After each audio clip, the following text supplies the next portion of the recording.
Hello guys, welcome to your YouTube channel pupil teacher. तो कैसे हो आप सब? आशा है सब बढ़िया होगे, स्वस्थ होगे और आप सबकी कॉम्पिटिटिव एग्जाम की प्रेपरेशन अच्छी चली होगी। फिलहाल आज की वीडियो में हम बात करेंगे साइकोलॉजी के कुछ टॉप मोस्ट इंपॉर्टेंट क्वेश्चन।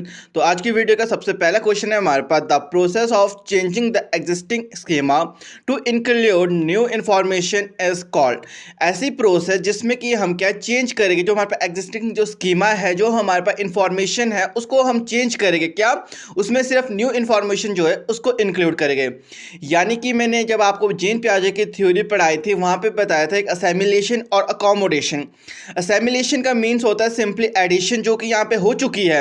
अब यहाँ पे न्यू इन्फॉर्मेशन को बोल रहे हैं इंक्लूड करने के लिए, यानी कि मॉडिफिकेशन की बात हो रही है। जब भी कहीं भी हमारे पास मॉडिफिकेशन की बात होती है तो वो हमारा हमेशा अकोमोडेशन कहलाता है। यानी कि इस क्वेश्चन का जो सही ऑप्शन है वो है हमारे पास ऑप्शन नंबर सी, अकोमोडेशन। जब भी हमारे पास कोई चेंज होगा या कोई चीज़ हमें पहले से पता है, फिर उसमें हमने कोई चेंज करना है, न्यू इन्फॉर्मेशन को इंक्लूड करना है या किसी न्यू इन्फॉर्मेशन को ऐड करना है उसमें, इट मीन्स हम क्या है, जो हमारे पास इन्फॉर्मेशन उसको मॉडिफाई कर रहे हैं। तो जब भी मॉडिफाई करते हैं उसका मीनिंग जो हमारे को जीन पियाजे ने बताया वो है हमारे पास अकोमोडेशन। और जब हम सिंपली सिर्फ कोई चीज़ को ऐड कर रहे हैं, कोई चीज़ को गेन कर रहे हैं, जिसको हम ऐड कर रहे हैं, वो हमारा कहलाता है असेमिलेशन। तो इस क्वेश्चन का आपके पास यहाँ ऑप्शन नंबर सी बिल्कुल सही है। नेक्स्ट क्वेश्चन नंबर 2, ये वाली हमारे पास डेवलपमेंट से क्वेश्चन आया, ग्रोथ और डेवलपमेंट वहाँ से क्वेश्चन आते हैं। तो क्वेश्चन है आपके पास, development proceed from dash to dash. आपके जो डेवलपमेंट का जो प्रोसेस है, जो उसकी प्रीसीडिंग की जो पार्ट होता है, किस तरीके से वो पार्ट करता है? आखिर जनरल टू स्पेसिफिक जाता है, क्या वो कॉम्प्लेक्स से हार्ड की तरफ जाता है, या स्पेसिफिक से जनरल, या सिंपल से इजी? देखो, सिंपल से इजी नहीं जाता है, स्पेसिफिक से जनरल भी नहीं जाता है, बल्कि जब आपकी डेवलपमेंट होती है जो उस पैटर्न फॉलो करती है, वो जनरल से लेकर स्पेसिफिक की तरफ जाती है।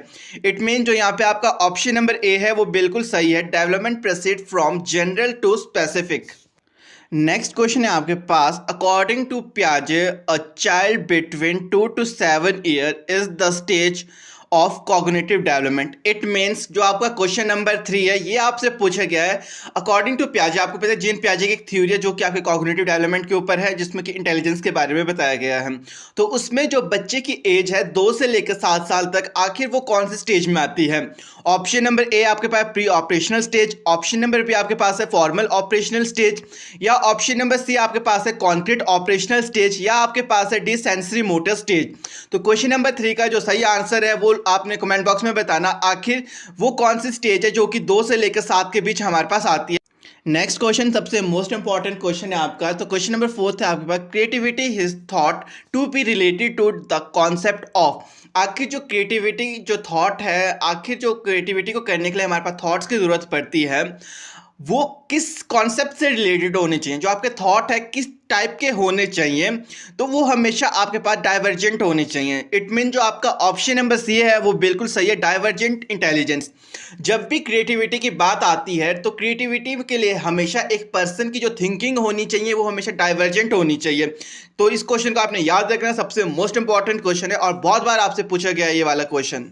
नेक्स्ट क्वेश्चन, ये वाला क्वेश्चन भी आपका बहुत मोस्ट इंपॉर्टेंट है। तो क्वेश्चन है आपके पास, dash is the philosophy that all children have a right to get equal education in regular school system. तो आपको पता है कि आपके जो बच्चे हैं सबको क्या है, इक्वल राइट्स है एजुकेशन से रिलेटेड। और हमेशा हर एक स्कूल में की बात हो रही है, रेगुलर जो आपका स्कूल सिस्टम है वहाँ पे सब बच्चे पढ़ सकते हैं, विशिष्ट भी पढ़ सकते हैं, वहाँ पे सामान्य बालक भी पढ़ सकते हैं, गिफ्टेड स्टूडेंट है वो भी पढ़ सकते हैं, और डिसेबल्ड स्टूडेंट है वो भी एक साथ पढ़ेंगे। आखिर वो किसके अंडर आता है? तो वो हमारा हमेशा जो इंक्लूसिव एजुकेशन है उसके अंडर आता है। आपने पढ़ा होगा इंक्लूसिव जो एजुकेशन है, ये वाला टॉपिक आपका मोस्ट इंपॉर्टेंट है। तो इसके अंदर ये है कि हमने क्या, समान हो गए, विशिष्ट बालक हो गए, आपके डेलिक्वेंट बालक हो गए, जैसे भी जितने भी टाइप्स के स्टूडेंट्स आते हैं, जितने पर्सन की डिसेबिलिटीज आती है, सारे पर्सन को हमने एक ही स्कूल में पढ़ना है, उनको अलग अलग स्कूल में नहीं पढ़ाना है। तो ये बात हमारे को इंक्लूसिव एजुकेशन के अंदर कही गई है। तो यहाँ पे आपका जो ऑप्शन नंबर डी है वो बिल्कुल सही है, inclusive education is the philosophy that all children have a right to get equal education in regular school system. जैसे रेगुलर स्कूल सिस्टम चला है आपका, जिस भी स्कूल में डालो आप डाल सकते हो, आप वहाँ पे मना नहीं कर सकते हो। नेक्स्ट क्वेश्चन आपका बहुत इंपॉर्टेंट क्वेश्चन है। तो क्वेश्चन है आपके पास, who started, inverted comma start हो गया, आपकी जो स्पीच थी वो शुरू हो गई, learning is the process of development. आखिर ये किसने कहा था या किसके द्वारा बोला गया था कि learning is the process of development? जो अधिगम है वो क्या है, आपके विकास की एक प्रक्रिया है। तो इस तरीके के क्वेश्चन आपसे बहुत बार पूछे जाते हैं टैट में कि आखिर प्रोपाउंडर कौन थे, प्रतिपादक कौन थे, आखिर किसने कौन सी थ्योरी दी है, ये बात किसने कही है। ऐसे क्वेश्चन आपसे बहुत अधिक पूछे जाते हैं और इन क्वेश्चन को आपने नोट डाउन करना है, क्योंकि इसी तरीके के क्वेश्चन ज़्यादातर रिपीटेड होता है। तो क्वेश्चन भी आपका मोस्ट इंपॉर्टेंट है। तो यहाँ पे जो आपका ऑप्शन नंबर ए है वो बिल्कुल सही है, वुडवर्थ। ये वुडवर्थ ने कहा था learning is the process of development. और कभी अगर आपके पास कोई भी डेफिनेशंस आती है तो आपने डेफिनेशंस को नोट डाउन करते रहना, क्योंकि इस तरीके के क्वेश्चन आपसे पूछे जाते हैं। नेक्स्ट क्वेश्चन आपके पास देखो, इंटेलिजेंस की जो गार्डनर की थ्योरी है वहाँ से आया हुआ है। और यहाँ से आपके पास डेफिनेटली क्वेश्चन पूछा जाता है कि आखिर मल्टी इंटेलिजेंस जो थ्योरी है गार्डनर की, उससे रिलेटेड क्वेश्चन आते हैं आपके पास। तो क्वेश्चन है आपके पास, which of the following is not a type of intelligence as proposed by Gardner. आखिर जो आपके पास यहाँ पे टाइप्स बताए गए, इनमें से कौन सी ऐसी इंटेलिजेंस है जो कि टाइप गार्डनर ने नहीं बताया था। तो अगर हम यहाँ पे बात करते हैं म्यूजिकल इंटेलिजेंस, जिसके बारे में हमारे को हार्वर्ड गार्डनर ने बताया था कि एक पर्सन के अंदर जो म्यूजिकल इंटेलिजेंस होती है वो होती है। और आपके पास लिंग्विस्टिक जो इंटेलिजेंस है ये भी होती है। ऐसे पर्सन जो कि बातचीत करने में या जैसे डिस्कशन में बहुत तेज़ होते हैं, उनको हम, उनके अंदर क्या है, जो आपकी लिंग्विस्टिक इंटेलिजेंस है वो ज़्यादा होती है। ऑप्शन जो डी है वो आपका लॉजिकल मैथमेटिकल इंटेलिजेंस, ये भी होती है मैथमेटिकल इंटेलिजेंस। बट जो आपके ऑप्शन नंबर सी है यहाँ पे क्रिएटिविटी इंटेलिजेंस, इसके बारे में हमारे पास हार्वर्ड गार्डनर ने नहीं बताया था। और हमसे क्वेश्चन यहाँ ये पूछे गए थे कि आखिर कौन सी टाइप नहीं बताई गई थी। तो यहाँ पे आपको ऑप्शन नंबर सी बिल्कुल सही है, जो क्रिएटिविटी इंटेलिजेंस है ये हमें गार्डनर ने नहीं बताई थी। बाकी जो ये तीनों टाइप्स है इनके बारे में गार्डनर ने बताया था। और अगर हम बात करें गार्डनर ने कितनी टाइप्स बताई थी, तो हमारे पास ए टाइप की इंटेलिजेंस बताई थी। नेक्स्ट क्वेश्चन, ये वाला क्वेश्चन भी इंपॉर्टेंट है, मोटिवेशन वाला टॉपिक, इसके बारे में भी हमने बात की थी। आपको पता है मोटिवेशन दो प्रकार की होती है, एक इंटरनल होती है और एक एक्सटर्नल होती है। तो क्वेश्चन यहाँ पे पूछा गया है, विच of the following is not an example of acquired motive. यहाँ पे जो एक्सटर्नल मोटिव है उसकी बात हो रही है, यानी कि जो एक्सटर्नल मोटिव होती है उनको क्या है, हम एक्वायर्ड कर सकते हैं। बट जो इंटरनली होती है वो हमारे अंदर पहले से होती है और सबके अंदर होती है। अगर हम सोने की बात करते हैं तो स्लीपिंग भी आ सकता है इसमें, और लव हो गया, फियर हो गया, ये सब क्या है हमारे आ सकते हैं इसके अंदर। बट अगर हम एक्वायर्ड मोटिव्स की बात करें, और इसमें पूछा गया आखिर ऐसा कौन सा एग्जाम्पल है जो एक्वायर्ड मोटिव के अंदर नहीं आता है। अगर हम एटीट्यूड की बात करें तो ये हमारा एक्वायर्ड मोटिव के अंदर आता है, क्योंकि एटीट्यूड एक पर्सन के अंदर पहले से नहीं होता है। और इंटरेस्ट की बात करें, ये भी हमारा एक्वायर्ड मोटिव के अंदर आता है। और आपकी जो क्यूरियोसिटी होती है, जिज्ञासा, ये भी आपकी जो एक्वायर्ड मोटिव है उसके अंदर आती है। बट अगर हम हंगर की बात करें, ये हमारा एक्वायर्ड मोटिव के अंदर नहीं आता है, ये हमारे इनेट या इनबॉर्न जो आपके मोटिव होता है उसके अंदर आता है। यानी कि आपका इंटरनली जो मोटिवेशन होते हैं, मोटिव होता है, उसके लिए इंपॉर्टेंट है जो हंगर। बट अगर हम एक्सटर्नली की बात करें, वहाँ पे हंगर की ज़रूरत नहीं होती है। इट मीन यहाँ पे आपका ऑप्शन नंबर डी बिल्कुल सही है, क्योंकि हमसे क्वेश्चन में पूछा गया कि ऐसा कौन सा एग्जाम्पल है जो कि हमारे पास एक्वायर्ड मोटिव के अंदर नहीं आता है। नेक्स्ट क्वेश्चन बहुत इंपॉर्टेंट क्वेश्चन, नोट डाउन कर लेना। Modelling is the concept given by, आखिर जो आपकी मॉडलिंग जो कॉन्सेप्ट है वो किसने दिया था, तो ये हमारे को दिया था अल्बर्ट बंदूरा ने। यानी कि यहाँ पे आपका ऑप्शन जो ए है वो बिल्कुल सही है। और ये क्वेश्चन बहुत इंपॉर्टेंट क्वेश्चन है, इस क्वेश्चन को नोट डाउन कर लेना। ऐसे क्वेश्चन आपसे पूछे जा सकते हैं, चाहे आप टेट की प्रेपरेशन कर रहे हो या सीटेट की प्रेपरेशन कर रहे हो या फिर आप कमीशन की प्रेपरेशन कर रहे हो, इस टाइप के क्वेश्चन वहाँ पर ज़्यादातर पूछे जाते हैं। नेक्स्ट क्वेश्चन जो आपके पास है, इस तरीके के क्वेश्चन आपसे पूछे जाते हैं। अगर ज़्यादातर कभी भी आपको ऑप्शन नंबर डे में ऑल ऑफ द अबव होता है तो उसकी एक ट्रिक है, उसके बारे में आपको इस क्वेश्चन में पता चल जाएगा। अभी तो क्वेश्चन को पढ़ते हैं। पहले क्वेश्चन है हमारे पास, which of the following factors affecting learning. आखिर इनमें से कौन सा ऐसा फैक्टर है, ऐसा कौन सा कारक है जो कि हमारा अधिगम को प्रभावित करेगा। ठीक है, प्रभावित करने वाली, यानी कि अधिगम जो है, लर्निंग जो है, उसको प्रभावित करने वाले कौन कौन से कारक है। ठीक है, ऑप्शन नंबर ए की अगर हम बात करते हैं तो ये है आपके पास इंटरेस्ट ऑफ स्टूडेंट। अगर जो हम बात करें लर्निंग अधिगम, तो उसके लिए जो एक स्टूडेंट है उसका इंटरेस्ट होना देखो सबसे मोस्ट इम्पॉर्टेंट होता है।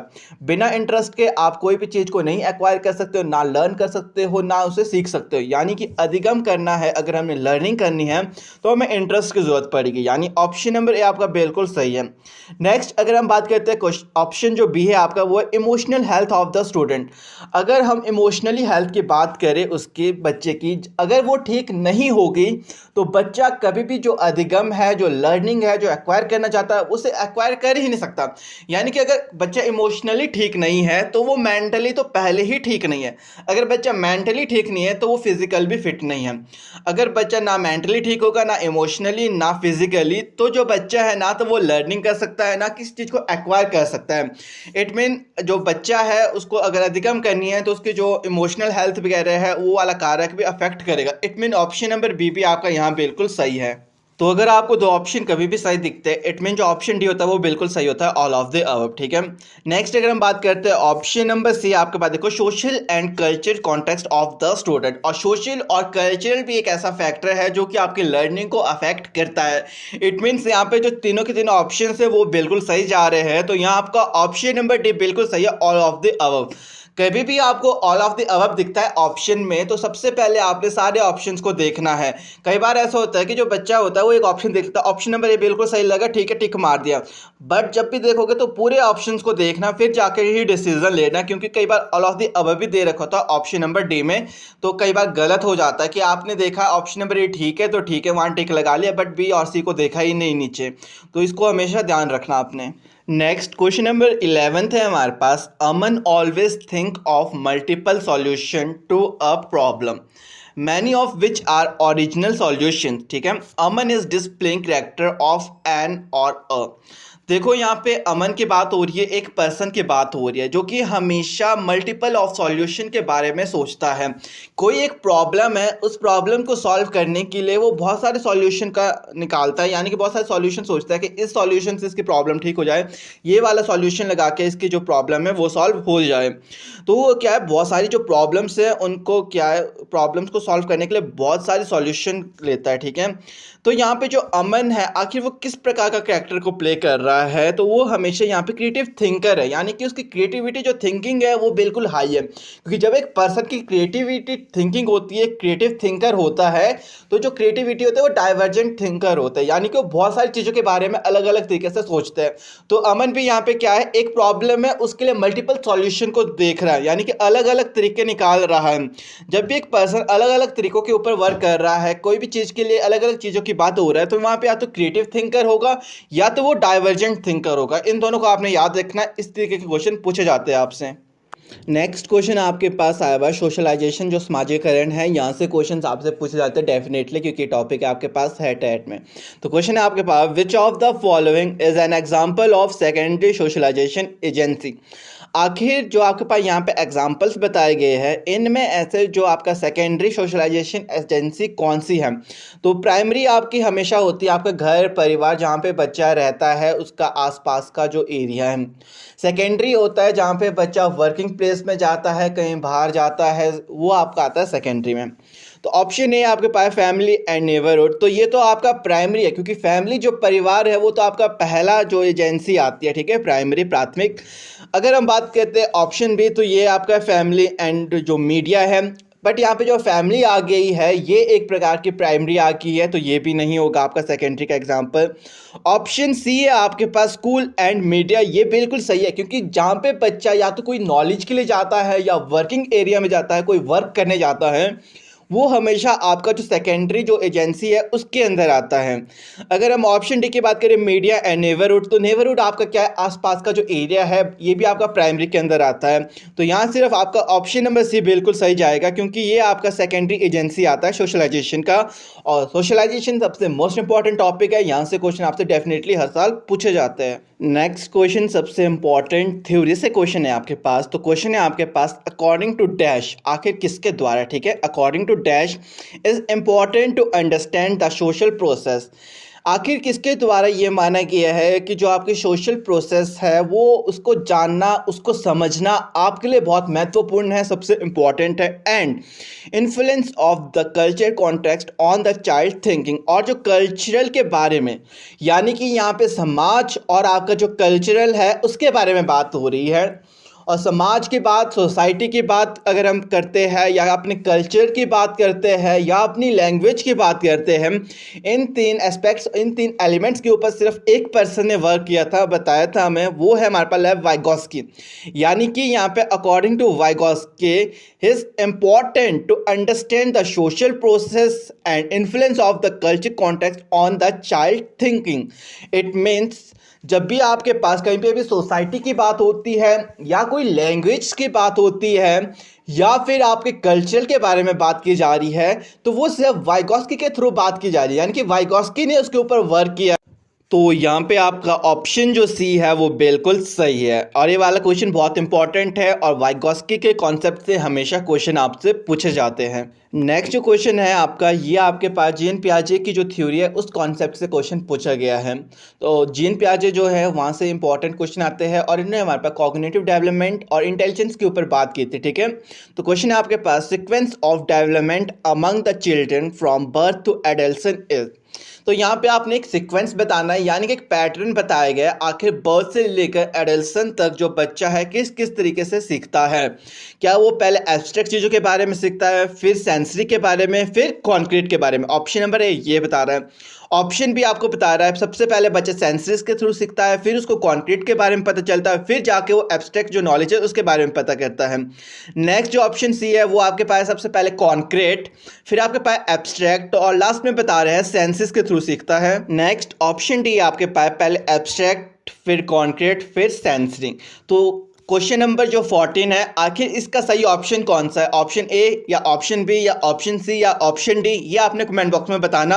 आखिर क्वेश्चन नंबर 14 का सही ऑप्शन कौन सा है आपका, कि यहाँ पे कौन सा सीक्वेंस सबसे बेस्ट बैठ रहा है। नेक्स्ट क्वेश्चन, ये वाला क्वेश्चन आपके पास एक सीटीपी टाइप क्वेश्चन है, और सबसे इंपॉर्टेंट क्वेश्चन है। यहाँ पे क्वेश्चन पूछा गया आपके पास, children should dash question in the classroom. जो बच्चे हैं उनको क्या है, क्वेश्चन पूछने के लिए आखिर क्या करना चाहिए, हमें प्रोत्साहित करना चाहिए या नहीं। तो यहाँ पे ऑप्शन नंबर ए आपके पास है, बी डिस्करेज टू आस्क, यानी कि उन्हें प्रोत्साहित नहीं करना है। हमने बच्चों को क्वेश्चन पूछने के लिए उनको बिल्कुल भी प्रोत्साहित नहीं करना, बल्कि उनको डराना है।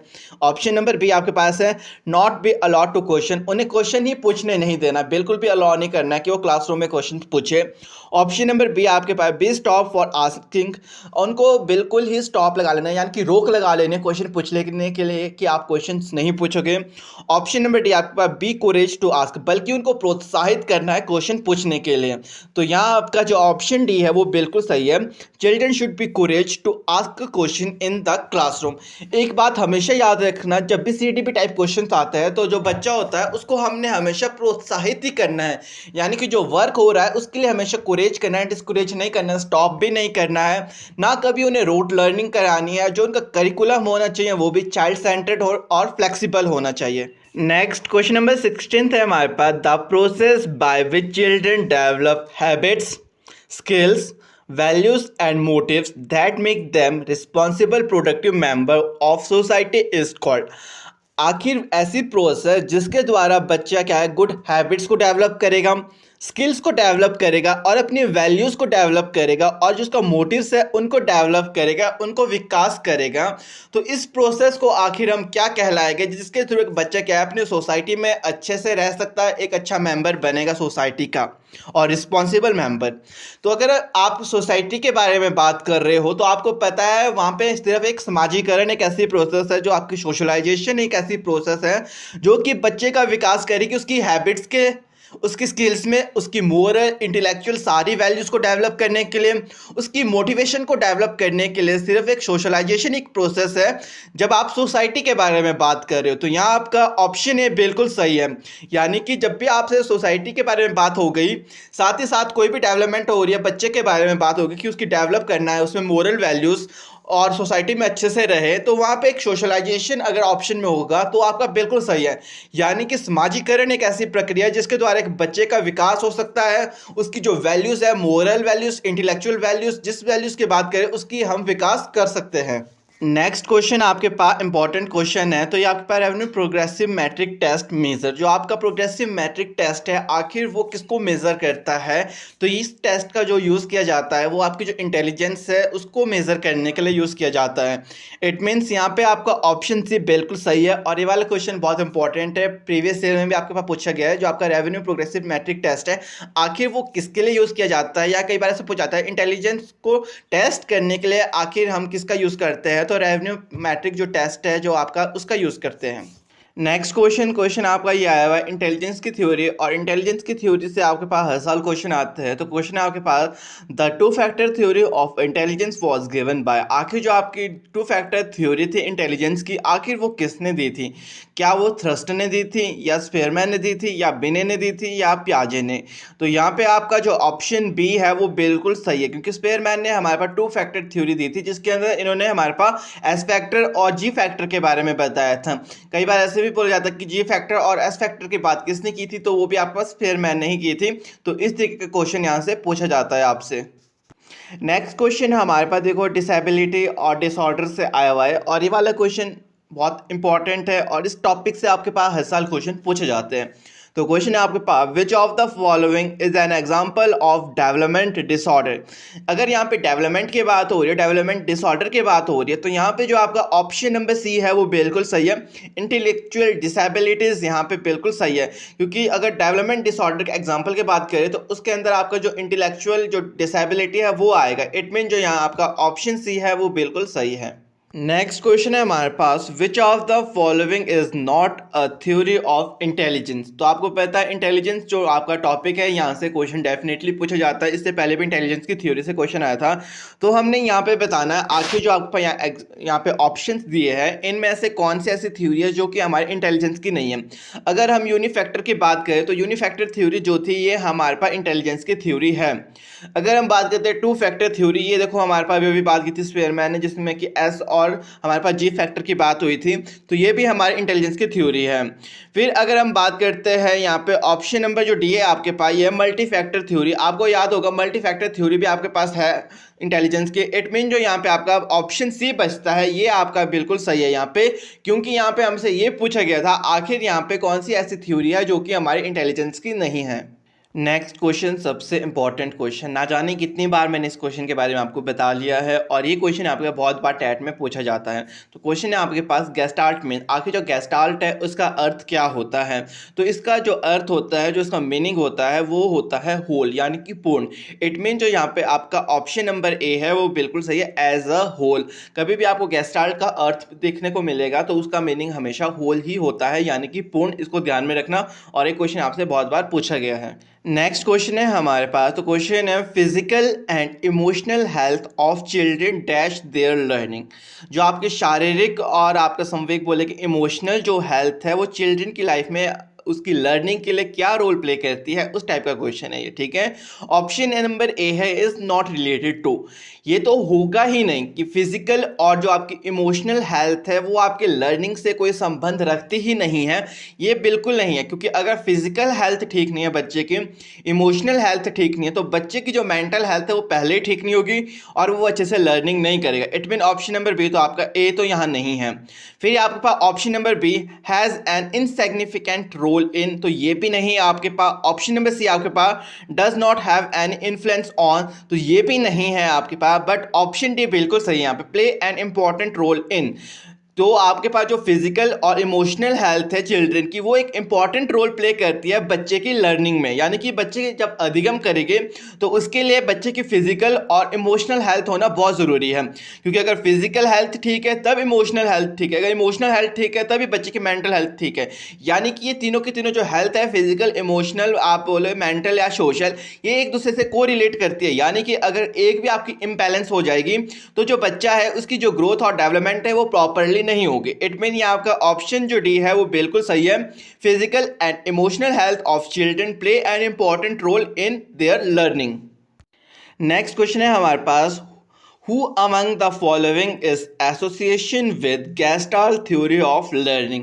आखिर जो आपकी Gestalt theory of learning है किसने दी है। ऑप्शन ए है पैवलव, तो पैवलव ने तो बिहेवियरिज्म के ऊपर वर्क किया था, जो आपकी क्लासिकल कंडीशनिंग थ्योरी है, तो ये तो नहीं है आपका। ऑप्शन नंबर बी अगर हम बात करें स्किनर, ये भी नहीं है आपका यहाँ पे। अगर हम बात करते हैं थॉर्नडाइक, ये भी नहीं है। बट यहाँ जो आपका ऑप्शन डी है कोलर, तो कोलर ने वर्क किया था हमारे पास Gestalt theory of learning. It mean जो यहाँ पे आपका ऑप्शन नंबर डी है वो बिल्कुल सही है। नेक्स्ट क्वेश्चन है हमारे पास, इट इज गाइडेड बाय। आपको पता है इट ईगो सुपर ईगो की बात हमारे पास फ्राइड की थ्योरी में की गई है, जो फ्राइड ने बताया, ठीक है। तो यहाँ पे पूछा गया जो आपका इट है आखिर वो किसके ऊपर बेस्ड है, आखिर कौन से सिद्धांत कौन से प्रिंसिपल के ऊपर बेस्ड है। तो आपको याद होगा जो आपका इट है वो आपका प्लेजर के ऊपर बेस्ड होता है, यानी कि यहाँ पे आपका जो ऑप्शन ए है वो बिल्कुल सही है। It is guided by pleasure principle या it is based upon the principle of pleasure. और ये क्वेश्चन आपसे बहुत बार पूछा जाता है, कई बार दिया जाता है कि इट ईगो डैश, तो उसमें डैश में जो आता है वो सुपर ईगो है, यानी कि 3 बात की गई है हमारे पास फ्राइड की थ्योरी में। इसको आपने ध्यान रखना क्योंकि यहां से क्वेश्चन पूछा जाता है आपसे। नेक्स्ट क्वेश्चन आपके पास है आईक्यू से आया हुआ, और आईक्यू से हर साल क्वेश्चन आता है। कई बार आपको फॉर्मूला लगा के किसी की आईक्यू लेवल पूछने को बोल देते हैं, कई बार आपको आईक्यू का फॉर्मूला बताने को बोलते हैं कि कौन सा फॉर्मूला बिल्कुल सही है। तो क्वेश्चन है आपके पास, what is the IQ of a 10-year-old child whose mental age is 12 year. एक बच्चा है उसकी आईक्यू पता करनी है, जिसकी आयु कितनी है आपके पास, जो क्रोनिकल एज है बच्चे की वो है आपके पास 10 साल। और अगर हम मेंटल एज की बात करें तो वो है बच्चे की 12 साल। तो यहाँ पे आपने फॉर्मूला लगाना है, तो फॉर्मूला आपको पता है क्या है, I Q equal to M A upon C A into 100, यानी कि I Q equal to M A का मतलब है mental age upon chronological age into 100। जब आप इसको सॉल्व करोगे तो क्वेश्चन आएगा I Q equal to 12 upon 10 into 100। तो इसको सॉल्व करके जो आंसर आएगा वो आपने कमेंट बॉक्स में बताना। नेक्स्ट क्वेश्चन आपके पास आया हुआ सोशलाइजेशन, जो समाजीकरण है, यहाँ से क्वेश्चन आपसे पूछे जाते हैं डेफिनेटली, क्योंकि टॉपिक आपके पास है टेट में। तो क्वेश्चन है आपके पास, which of the following is an example of secondary socialization agency. आखिर जो आपके पास यहाँ पे एग्जांपल्स बताए गए हैं, इनमें ऐसे जो आपका सेकेंडरी सोशलाइजेशन एजेंसी कौन सी है। तो प्राइमरी आपकी हमेशा होती है आपका घर परिवार, जहाँ पे बच्चा रहता है उसका आसपास का जो एरिया है। सेकेंडरी होता है जहाँ पे बच्चा वर्किंग प्लेस में जाता है, कहीं बाहर जाता है, वो आपका आता है सेकेंडरी में। तो ऑप्शन ए आपके पास फैमिली एंड नेबरहुड, तो ये तो आपका प्राइमरी है, क्योंकि फैमिली जो परिवार है वो तो आपका पहला जो एजेंसी आती है, ठीक है, प्राइमरी प्राथमिक। अगर हम बात करते हैं ऑप्शन बी, तो ये आपका फैमिली एंड जो मीडिया है। बट यहाँ पे जो फैमिली आ गई है ये एक प्रकार की प्राइमरी आ गई है, तो ये भी नहीं होगा आपका सेकेंडरी का एग्जाम्पल। ऑप्शन सी है आपके पास स्कूल एंड मीडिया, ये बिल्कुल सही है, क्योंकि जहाँ पे बच्चा या तो कोई नॉलेज के लिए जाता है या वर्किंग एरिया में जाता है, कोई वर्क करने जाता है, वो हमेशा आपका जो सेकेंडरी जो एजेंसी है उसके अंदर आता है। अगर हम ऑप्शन डी की बात करें मीडिया एंड नेबरहुड, तो नेबरहुड आपका क्या है, आसपास का जो एरिया है, ये भी आपका प्राइमरी के अंदर आता है। तो यहाँ सिर्फ आपका ऑप्शन नंबर सी बिल्कुल सही जाएगा, क्योंकि ये आपका सेकेंडरी एजेंसी आता है सोशलाइजेशन का। और सोशलाइजेशन सबसे मोस्ट इंपॉर्टेंट टॉपिक है, यहाँ से क्वेश्चन आपसे डेफिनेटली हर साल पूछे जाते हैं। नेक्स्ट क्वेश्चन सबसे इंपॉर्टेंट थ्योरी से क्वेश्चन है आपके पास। तो क्वेश्चन है आपके पास, अकॉर्डिंग टू डैश, आखिर किसके द्वारा, ठीक है, according to dash is important to understand the social process. आखिर किसके द्वारा ये माना गया है कि जो आपकी सोशल प्रोसेस है वो उसको जानना उसको समझना आपके लिए बहुत महत्वपूर्ण है, सबसे इंपॉर्टेंट है। And influence of the culture context on the child thinking, और जो कल्चरल के बारे में, यानी कि यहाँ पे समाज और आपका जो कल्चरल है उसके बारे में बात हो रही है। और समाज की बात, सोसाइटी की बात अगर हम करते हैं, या अपने कल्चर की बात करते हैं, या अपनी लैंग्वेज की बात करते हैं, इन 3 एस्पेक्ट्स, इन 3 एलिमेंट्स के ऊपर सिर्फ एक पर्सन ने वर्क किया था, बताया था हमें, वो है हमारे पास लेव वाइगोस्की। यानी कि यहाँ पे according to Vygotsky is important to understand the social process and influence of the culture context on the child thinking. It means जब भी आपके पास कहीं पे भी सोसाइटी की बात होती है, या कोई लैंग्वेज की बात होती है, या फिर आपके कल्चर के बारे में बात की जा रही है, तो वो सिर्फ वाइगोस्की के थ्रू बात की जा रही है, यानी कि वाइगोस्की ने उसके ऊपर वर्क किया। तो यहाँ पे आपका ऑप्शन जो सी है वो बिल्कुल सही है। और ये वाला क्वेश्चन बहुत इंपॉर्टेंट है, और वाइगोस्की के कॉन्सेप्ट से हमेशा क्वेश्चन आपसे पूछे जाते हैं। नेक्स्ट जो क्वेश्चन है आपका, ये आपके पास जीन पियाजे की जो थ्योरी है उस कॉन्सेप्ट से क्वेश्चन पूछा गया है। तो जीन पियाजे जो है वहाँ से इंपॉर्टेंट क्वेश्चन आते हैं, और इन्होंने हमारे पास कॉग्निटिव डेवलपमेंट और इंटेलिजेंस के ऊपर बात की थी, ठीक है। तो क्वेश्चन है आपके पास, sequence of development among the children from birth to adolescence is. तो यहाँ पे आपने एक सीक्वेंस बताना है, यानी कि एक पैटर्न बताया गया है आखिर बर्थ से लेकर एडल्सन तक जो बच्चा है किस किस तरीके से सीखता है। क्या वो पहले एब्स्ट्रैक्ट चीज़ों के बारे में सीखता है, फिर सेंसरी के बारे में, फिर कॉन्क्रीट के बारे में। ऑप्शन नंबर ए ये बता रहा है। ऑप्शन भी आपको बता रहा है सबसे पहले बच्चा सेंसरीज के थ्रू सीखता है, फिर उसको कॉन्क्रीट के बारे में पता चलता है, फिर जाके वो एब्स्ट्रैक्ट जो नॉलेज है उसके बारे में पता करता है।